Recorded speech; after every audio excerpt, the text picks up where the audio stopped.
por su participación en esta marcha meeting. Muchas gracias de todo corazón.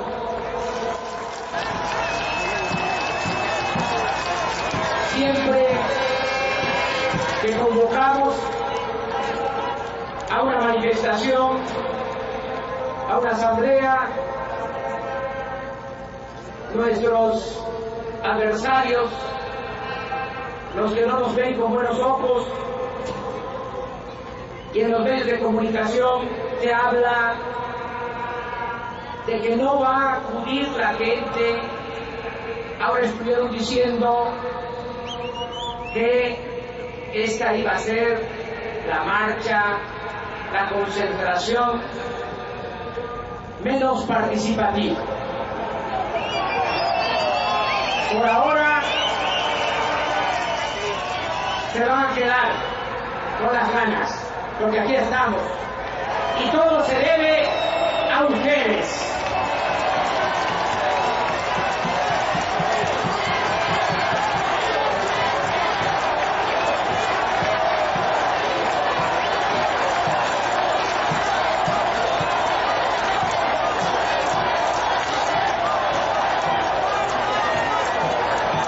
Amigas y amigos, la crisis del México actual es producto del agravamiento de dos males endémicos: la corrupción y la desigualdad. Es indudable que siempre se ha padecido de estas calamidades, pero de 1983 a la fecha, la corrupción y la desigualdad se han fomentado desde el poder público, se han institucionalizado. Durante el periodo llamado neoliberal, lo que realmente ha predominado es una política excluyente y de pillaje. Aquí, insisto, desde 1983, un grupo muy selecto de traficantes de influencias, de especuladores, de banqueros, de grandes empresarios y de políticos corruptos se apoderaron del gobierno, se han venido apropiando de los bienes del pueblo y de la nación y han utilizado el presupuesto público para su exclusivo beneficio.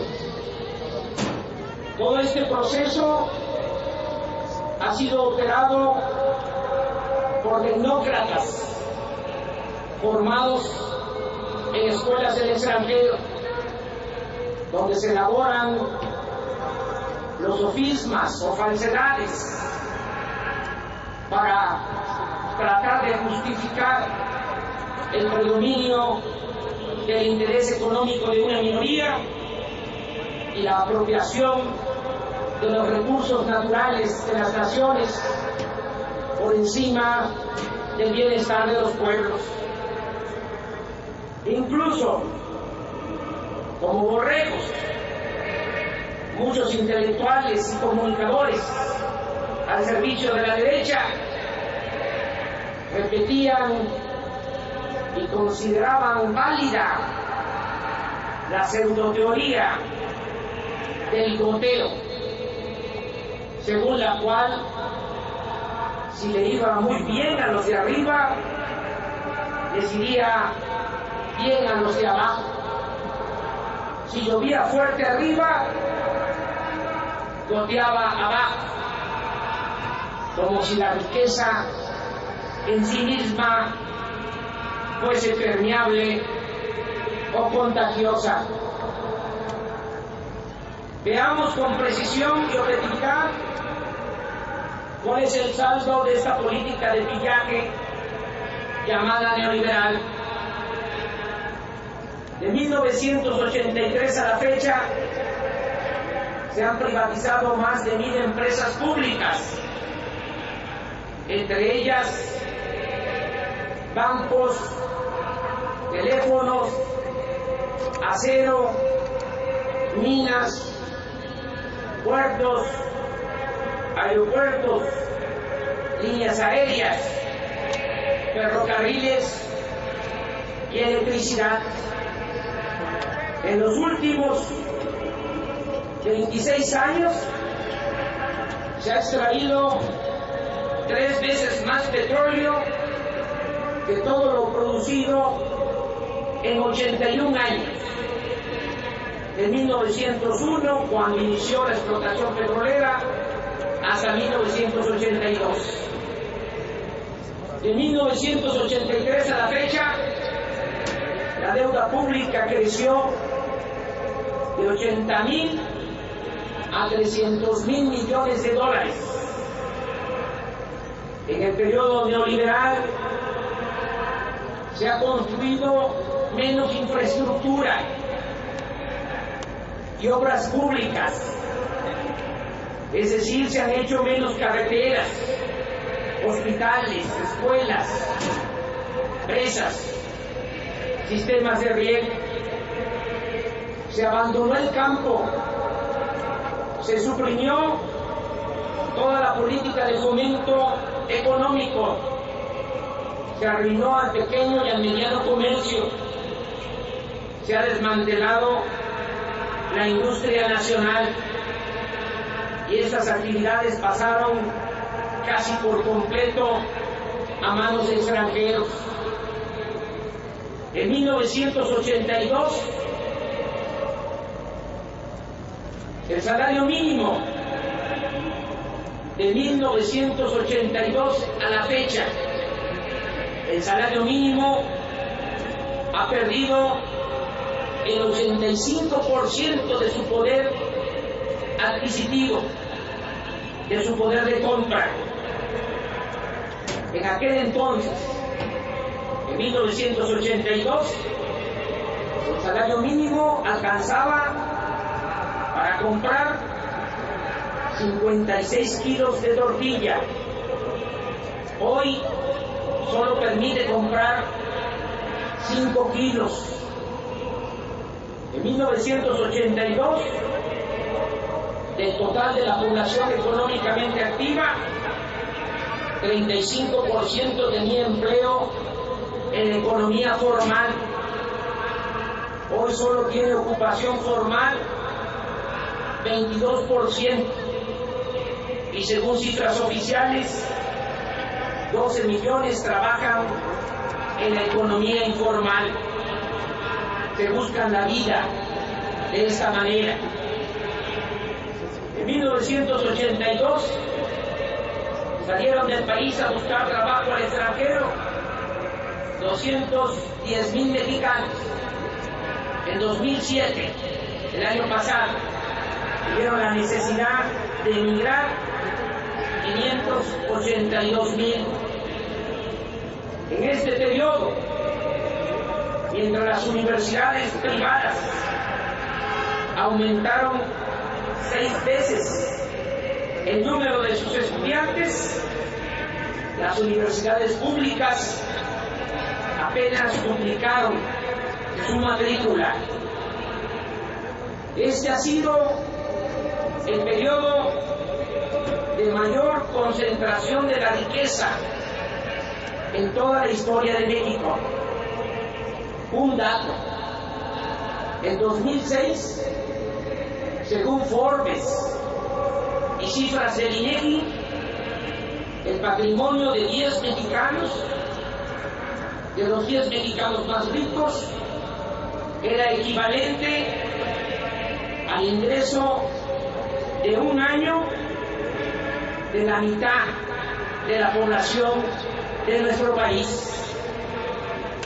Asimismo, en ese año, el 70% de las familias mexicanas vivía con ingresos menores a 8,000 pesos mensuales.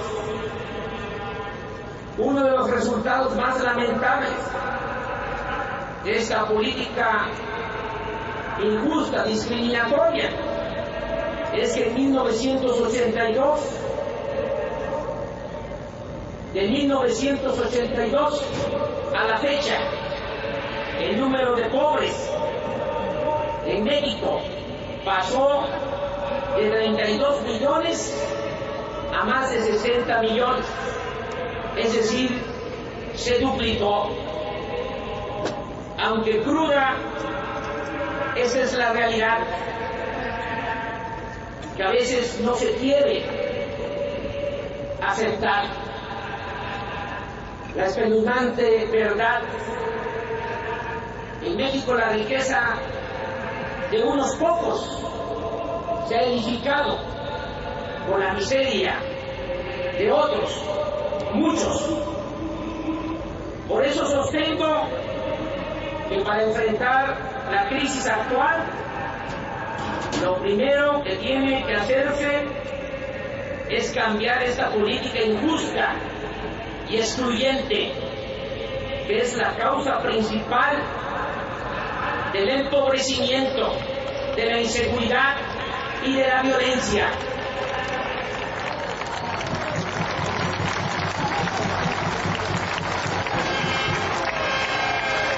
En otras palabras, debe aplicarse una nueva política que tenga como objetivo central la atención a las necesidades del pueblo y no el lucro y los privilegios de una minoría. Este debe ser el gran tema del debate nacional. Sobre esta base es que estamos dispuestos a dialogar y a llegar a un acuerdo con otras fuerzas políticas y sectores sociales. Desde esta plaza pública defino con toda claridad lo siguiente.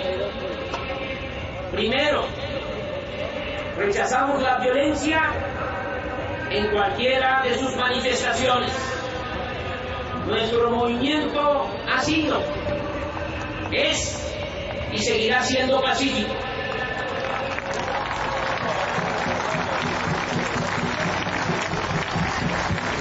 Aquí abro un paréntesis para condenar una vez más el acto terrorista de Morelia, que causó la muerte a 8 seres humanos y lesionó a más de 100 personas inocentes. Segundo, es necesario aclarar que no estamos en contra de quienes con esfuerzo, trabajo y de conformidad con la ley crean riquezas y generan empleos, sino de aquellos que de la noche a la mañana amasan grandes fortunas en la ilegalidad o al amparo del poder público. Estamos en contra de los traficantes de influencia, de los especuladores, de los políticos corruptos, pero estamos a favor, se tiene que saber con mucha claridad, de una iniciativa privada, con cultura productiva, con responsabilidad cívica y con dimensión social. Tercero, siempre por encima de nuestros legítimos intereses personales o de grupo, estará el bienestar del pueblo y de la nación. Cuarto, para rescatar al país de la crisis actual, estamos dispuestos a construir un acuerdo con todas las fuerzas políticas y con los representantes de todos los sectores sociales de México. siempre y cuando se convenga cambiar la política económica para apoyar a la mayoría de los mexicanos y en especial a los pobres y desposeídos de nuestro país.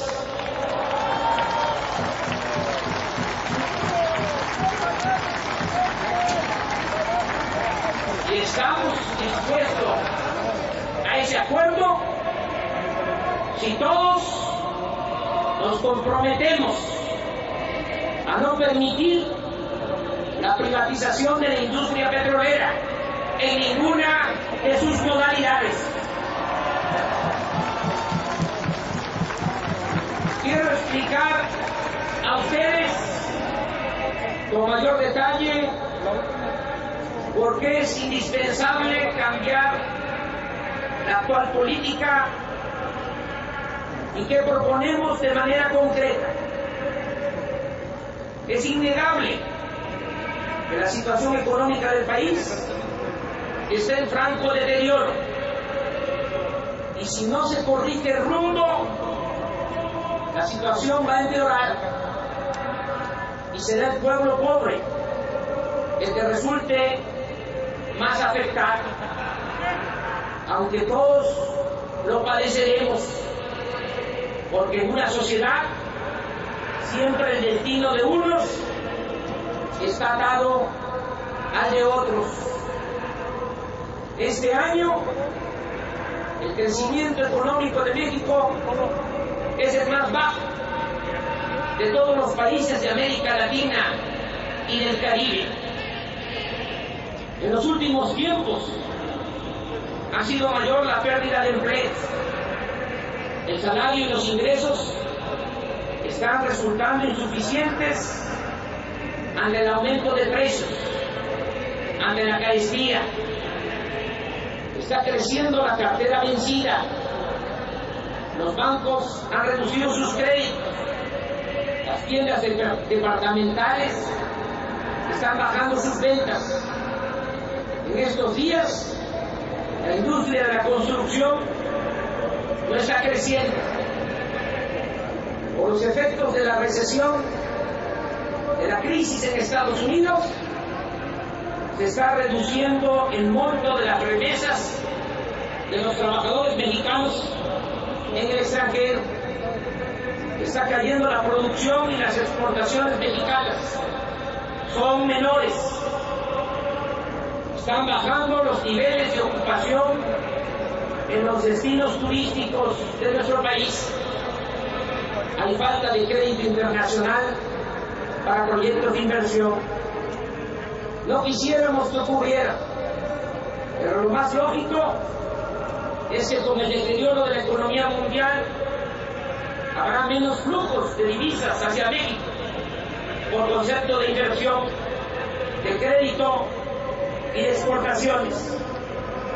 Adicionalmente, la caída de la producción de petróleo, ocasionada por su mal manejo y una probable baja en los precios del petróleo, automáticamente plantea el riesgo de déficit creciente en la balanza de pagos, sin considerar las exportaciones de petróleo, el déficit comercial,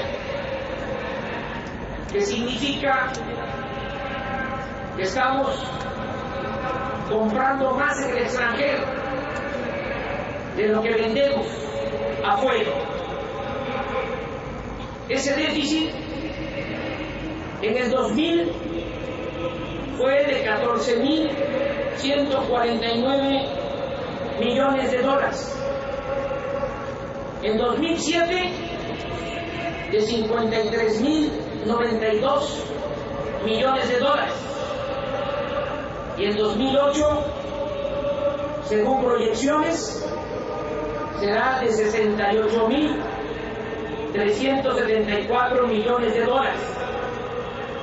Es decir, el año pasado a este crecerá 15.000 millones de dólares. Y es importante señalar que el 86% de ese incremento en el déficit se debe a la creciente compra en el extranjero de alimentos y petrolíferos, principalmente gasolinas. Y todavía así, ya han perdido 2 años. El gobierno usurpador se ha negado a construir nuevas refinerías y no ha apoyado a los productores del campo para lograr la autosuficiencia alimentaria. Han perdido el tiempo y han perdido la oportunidad que significa los precios altos del petróleo en el mercado internacional, el manejo de excedentes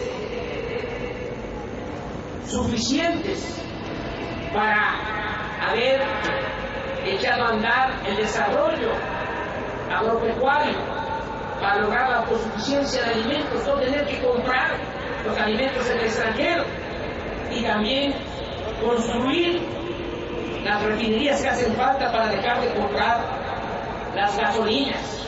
Si no nos hubiesen robado la presidencia de la República, ya se estarían por terminar las 3 refinerías que hacen falta en nuestro país.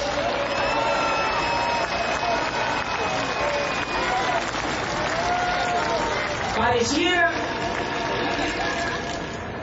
que el gobierno usurpador está esperando una crisis de balanza de pago para actuar.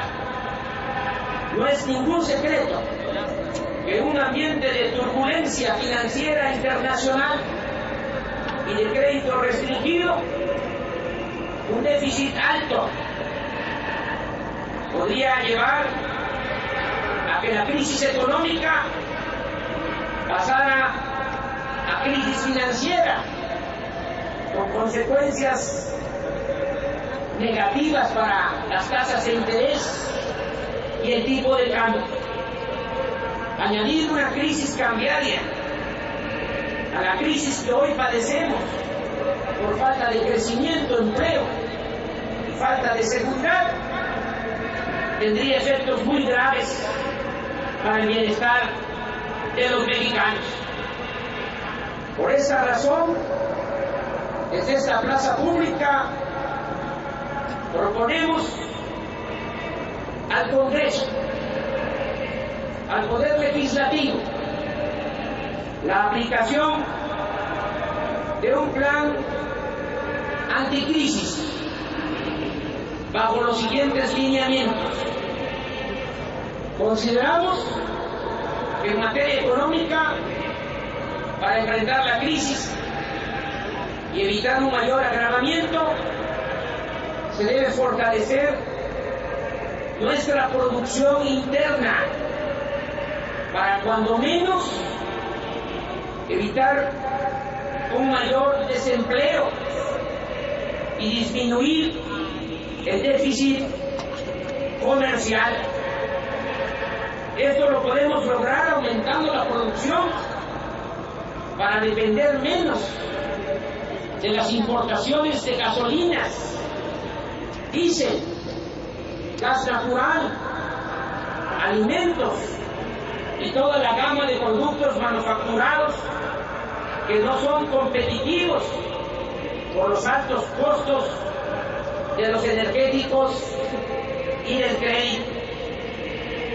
Los fondos para este plan anticrisis pueden obtenerse si se reduce en 200,000 millones de pesos el gasto superfluo del gobierno.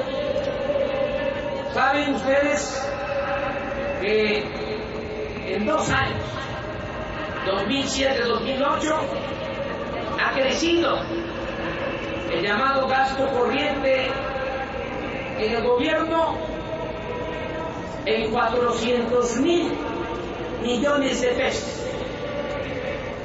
Si se reduce a la mitad, se tendrían 200.000 millones.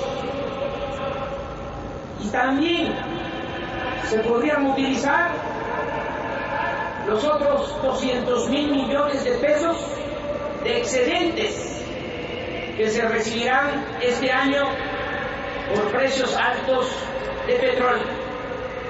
Con esta bolsa de 400.000 millones de pesos se pueden financiar proyectos de alto impacto económico para mejorar el nivel de empleo, la competitividad y enfrentar la crisis social y el clima de inseguridad.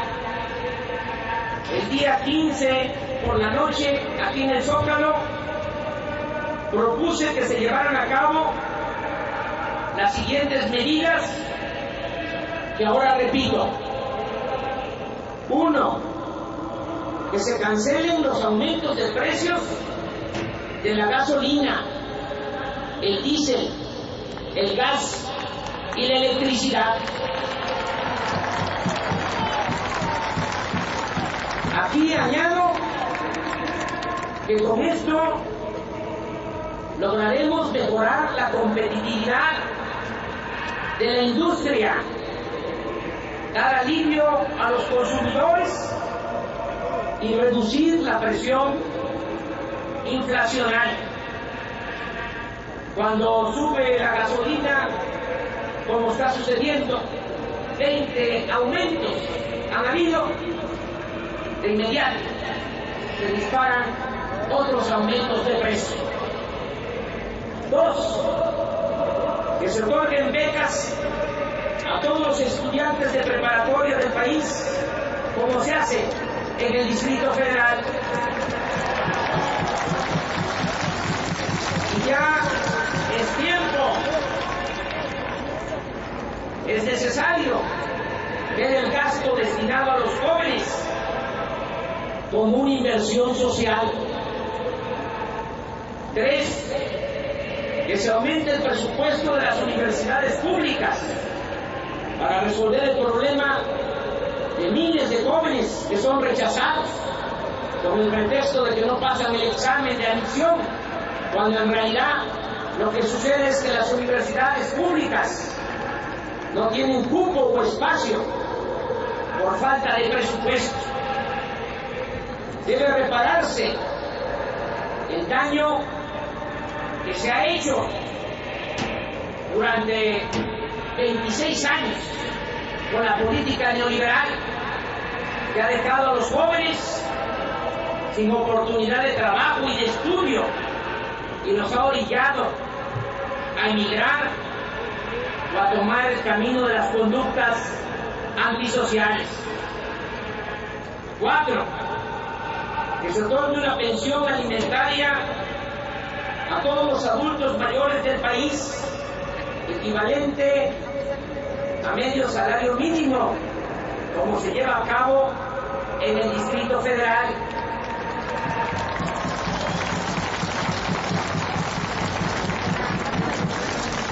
Aquí en el Distrito Federal, los adultos mayores tienen una pensión de casi 800 pesos para alimentos. En el resto del país se da un apoyo a adultos mayores que viven en poblaciones de menos de 20.000 habitantes. Ese apoyo se logró por la gestión de nuestros legisladores, del PRD, del PT y de Convergencia. Pero ese apoyo nada más es de 500 pesos al mes. Y, repito, para poblaciones de menos de 20.000 habitantes. ¿Qué estamos planteando? Que se homologue a lo que se da en el Distrito Federal, que los ancianos del Distrito Federal se reciben cerca de 800 pesos, que también los ancianos de otros estados de la República reciban lo mismo y que no sea nada más de 20 o de 25,000 habitantes hacia abajo, que sea universal, como se entrega en el Distrito Federal.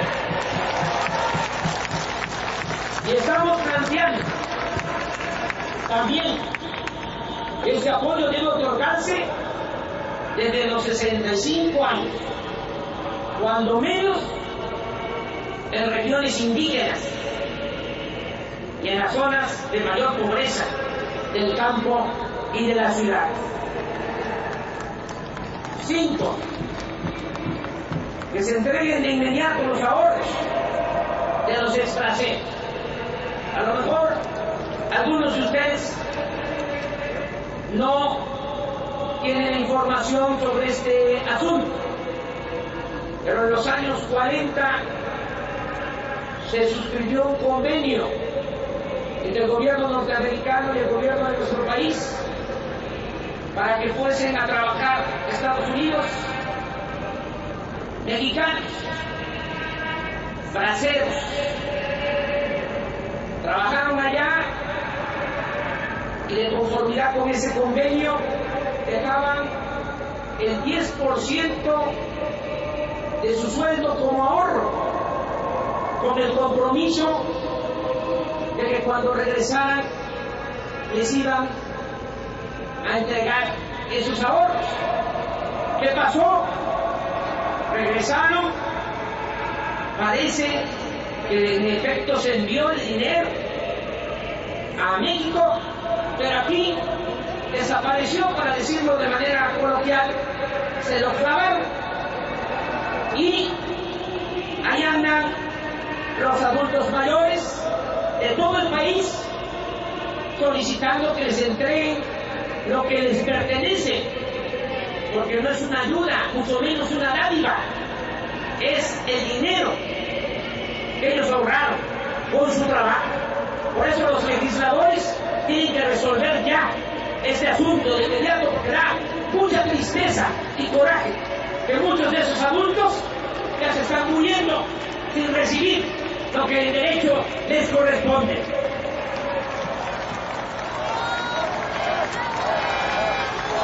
6. Que se aumente el presupuesto destinado al campo, que se establezcan precios de garantía y subsidios al fertilizante y a otros insumos. Está subiendo el fertilizante como nunca. ¿Por qué el aumento en el fertilizante de más del 200% en 19 meses? Porque se tiene que comprar ahora el fertilizante en el extranjero. Porque en la época de Salinas tomaron la decisión de privatizar Fertimex. Todavía hasta 1992 se producían los fertilizantes que necesitábamos en el país y hasta se vendía fertilizantes al extranjero. Ahora tenemos que comprar los fertilizantes en el extranjero.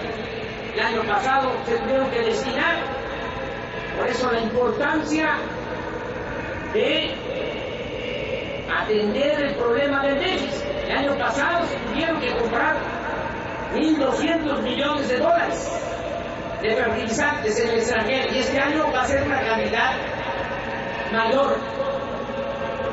¿Y qué está pasando? De que hay regiones en el país en donde los campesinos ya no pueden cultivar la tierra porque no tienen para el abono. Por eso es urgente el subsidio al fertilizante y a otros insumos, y que además se fijen precios de garantía para que el productor vea compensado su esfuerzo, no como ahora. El productor tiene que vender barato lo que produce y comprar caro todo lo que necesita. Con ello se puede reducir las importaciones de alimentos, evitar más aumentos en los precios de los alimentos básicos, mejorar la economía de campesinos y productores, y también atemperar el fenómeno migratorio. si se atiende el campo, si se rescata el campo, se dan opciones a muchos que se ven obligados, sobre todo jóvenes, a abandonar sus comunidades por falta de trabajo. 7, que se construyan las 3 refinerías que se necesitan en el país para dejar de comprar gasolinas en el extranjero. Con esta decisión se reducirían las importaciones de gasolina, que ya se acercan al 50% de lo que consumimos.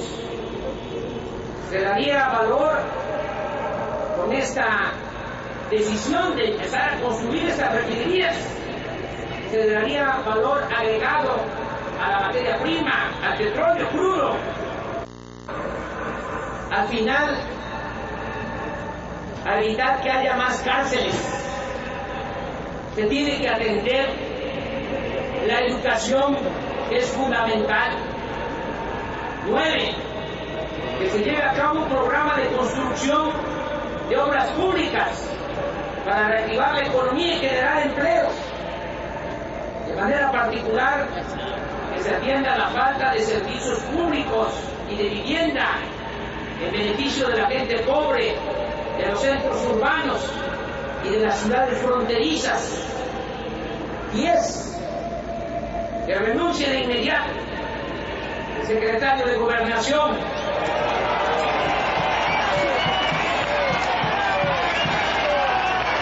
el de Seguridad Pública y el Procurador General de la República,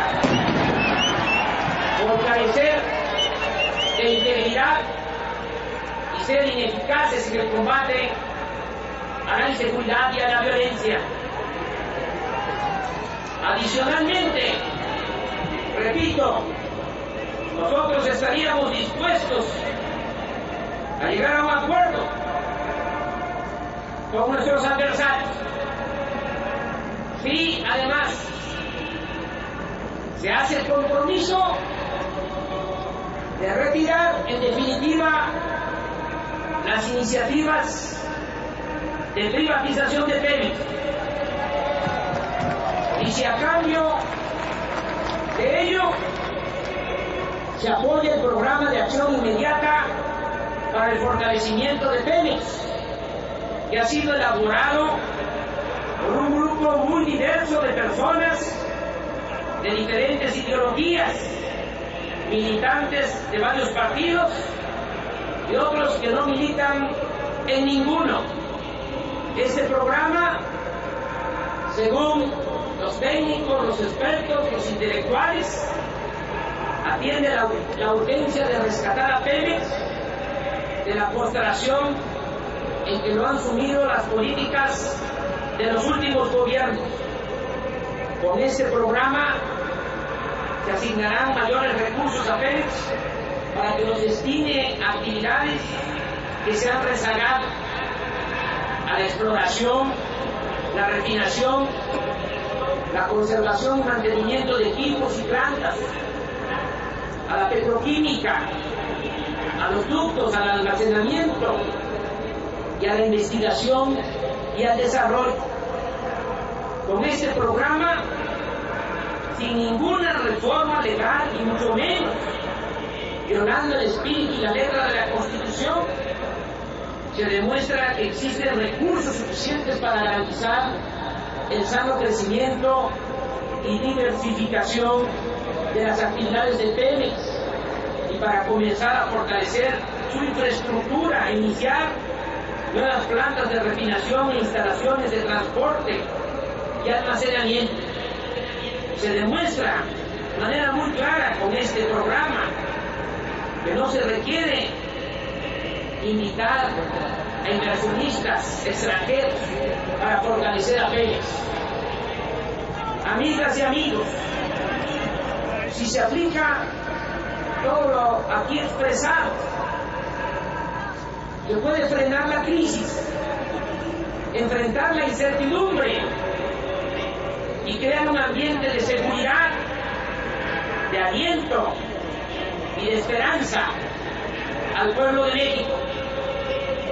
si aceptan estas propuestas los legisladores de todos los partidos, los representantes de sectores sociales, vamos al acuerdo para salvar al país y proteger a nuestro pueblo. Este acuerdo podría llevarse a cabo, repito, en el Poder Legislativo, donde están representadas todas las fuerzas políticas del país. Y desde ese sitio, desde el Congreso, podría convocarse al resto de la sociedad.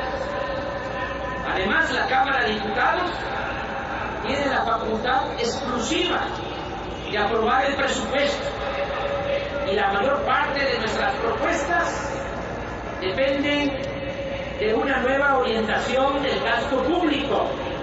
En pocas palabras, se necesita que el destinatario del presupuesto sea el pueblo y no los potentados y la alta burocracia.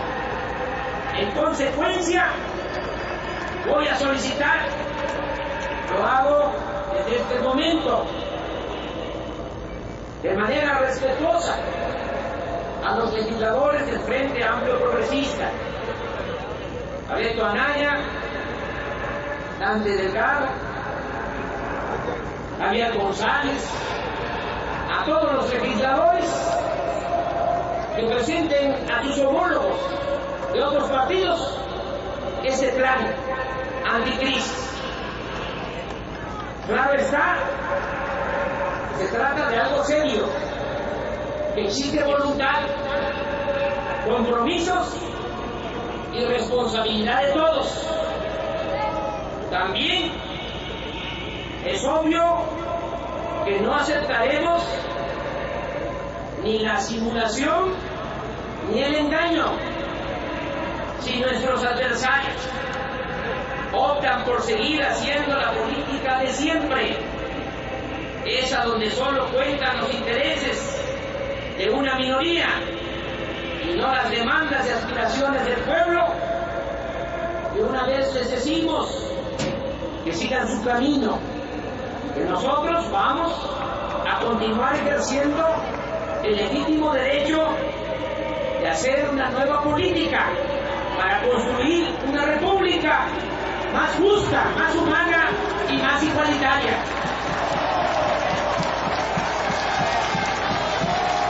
Por eso también aprovecho esta reunión para pedirles a ustedes, que son el alma, el motor de este movimiento, pedirles que sigamos trabajando en defensa del pueblo, de los bienes nacionales y de la transformación del país. De manera particular, les pido que estemos atentos a cualquier llamada. Estamos presentando una propuesta, pero de todas formas estemos muy atentos a cualquier llamada, porque si Calderón y las cúpulas del PRI y del PAN insisten en aprobar un dictamen que privatice la industria petrolera, vamos a movilizarnos. Habrá resistencia civil pacífica. Y estemos pendientes, porque podemos hacer ese llamado unos cuantos días antes, porque no sabemos cómo van a actuar estos legisladores. Y como aquí lo dijo Javier González, no habrá multa o sanción que nos impida ejercer el derecho constitucional de manifestación. Sabemos bien, así nos los enseñan nuestros héroes, así nos enseña la historia. La libertad y la justicia no se imploran, se conquistan. Vamos a ejercer siempre nuestro derecho de manifestación de manera pacífica, sin caer en la trampa de la violencia, sin caer en ninguna provocación. Amigas y amigos, desde esta plaza pública exigimos que se atienda el grave problema de contaminación del río Santiago, que afecta a los habitantes de los municipios de Guanacatlán y El Salto, en Jalisco, donde está en peligro la salud de la gente. E inclusive perdió la vida recientemente un niño por la terrible contaminación de las aguas. También reiteramos nuestro rechazo al basurero de residuos tóxicos de una empresa española en Zimapán, Hidalgo. Rechazamos también la destrucción del Cerro de San Pedro por la minera canadiense San Javier en San Luis Potosí y la devastación en Huizopa, Chihuahua, por otra minera canadiense. También expresamos nuestro apoyo a las luchas en defensa del agua, los bosques y el medio ambiente. Nuestra solidaridad con los trabajadores y maestros que luchen en contra de la reforma a la ley del ISSSTE y de la llamada Alianza Educativa. Exigimos la libertad de los presos políticos de Atenas y de todos los luchadores sociales que se encuentran privados de su libertad por la defensa de causas populares. En 4 días se cumplen 40 años del movimiento estudiantil y popular de 1968. Desde esta plaza queremos rendir un sincero homenaje a esos jóvenes que abrieron los cauces democráticos en nuestro país. Lo poco de democracia que tenemos, mucho se lo debemos a esos jóvenes.